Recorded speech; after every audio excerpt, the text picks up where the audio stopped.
transparency or utter destruction of civilized society. Differentiating what does not make sense and what is truth, is where a lot of self-searching evaluation starts. A sense that we decide our own futures for ourselves. When being raised from children into adulthood, we tend to accept those things taught to us, naturally and without question as being truth. The people that we came into contact with all through our youth, literally, had the power to develop each of us into what we became in life. Just as the environment that we were raised in also.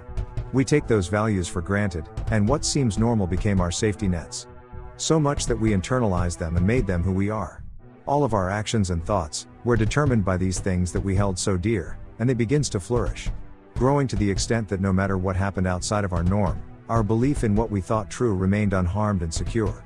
Soon we get to the end of the road, it seems, where we decide that things aren't what they appear to be. Searching for the truth of what we lost or never had in the first place. As I reached a stage in my life, where all expectations that I set for myself crumbled around me, I began to question. The feeling that something was just not right set in, and for the first time I wanted to find out what the truth really was. Those old self-expectations set up levels of pride in me that I never even thought I had. Pride comes before the fall is what I have heard so many times, but pride is a sneaky devil that latches onto its prey with all its fervor. As each phase of my life with all violations committed to my self-expectations occurred, guilt set in, how I thought of myself also became negative and my self-worth all but vanished. This, of course, was the result of me looking out at the world and thinking that I did not match up to what the world had expected from me as a person. This seems to have been the case my whole life, going off of what the world expected me to be and then beating myself up when I did not accomplish matching up to those standards. These standards that I placed upon myself affected my every action and choice in life. I have always deep down inside of myself, wanted to comply with society and do what I felt society wanted me to do, but something fought against that desire. I would revolt every time and do things my own way. Most of the time ending in failure. We search and the more we find the uglier it gets. Things were not what we were taught, nor were they what we thought was truth in the first place. Values that were taught to us were actually not fact at all. What these ideas and beliefs were seemed to be actually frustrations that pushed us in the direction that society wished for us to follow. Not in the direction of happiness, understanding, love or anything that we each hold dear. Not only do things in our life not work the way we thought they did, but they never have. That is fine though, because these very same things that show no evidence of fact, truth or anything good, created stability. It helped us, so that we could maintain and make life bearable. It produced what is commonly referred to as gratitude, for accomplishing tasks that we didn't want to do. Because of these experiences our values, and who we are as a person change also. Our beliefs of how we fit in, where our place in life is and what the meaning of life itself has changed too. As we got older, our trust in government, religion, family and friends slowly dwindled. We learned about secrecy and we were taught to be honest, but something still told us inside that things were not always the way they are now. We believed that government and business should be open and transparent, when history showed us that they never were. Instead, our society has historically thrived off of secrecy and agendas, unseen by its citizens. As I searched for the truth, I found evidence that my perception was actually skewed and out of proportion. My sense of what was normal and my values were dramatically changed from that point on. Questions had to be answered, but the more answers I found, the more those questions that were answered hurt. Still, I searched, and as time went by the pain went away. I had to make a decision for myself about what my beliefs were, and what they were not. I no longer believed in a lie, in order to feel some type of organized order in the world. Some rational explanation for why I am on this planet, or my importance in life, and a reason for why I seem to have no control of anything at all. I began to look at myself differently, and I could see the world through a new pair of eyes. My selfish values and moral needs no longer dictated what reality was anymore, and my thoughts and beliefs were mine alone. I was no longer a child, so I was no longer as important to my family or friends, as what the children in their lives were.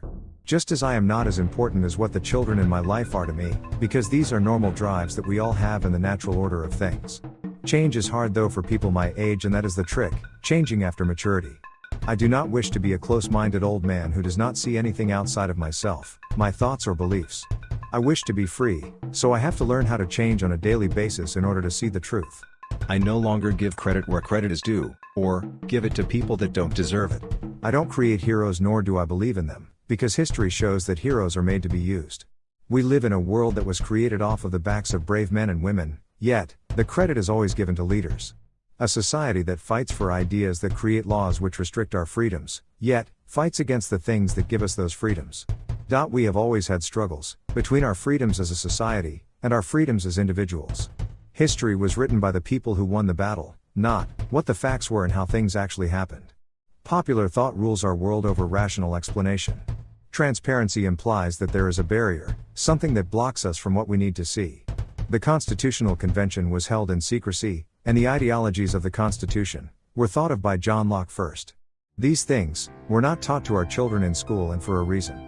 During childhood, it is important that we be instilled with a sense of patriotism toward our society, and we believe every word of it without question. We use these values that are taught in order to organize with a strong and effective basis. All the while, comparing ourselves to other societies that compete against us. Tell people the truth and see how many deny it, or fight against it tooth and nail. Let them know that our freedoms are based upon oath and contract. A legal contract that binds us to our societies and take away freedoms. This is done at birth to protect our sovereignty, and it's called consent. Accusations concerning the straw man theory will occur. Still, the facts state clearly that the straw man exists, and still we deny its truth. To even fathom the idea that our Constitution was created to force the individual into consenting to the general will over his own personal will is unconscionable.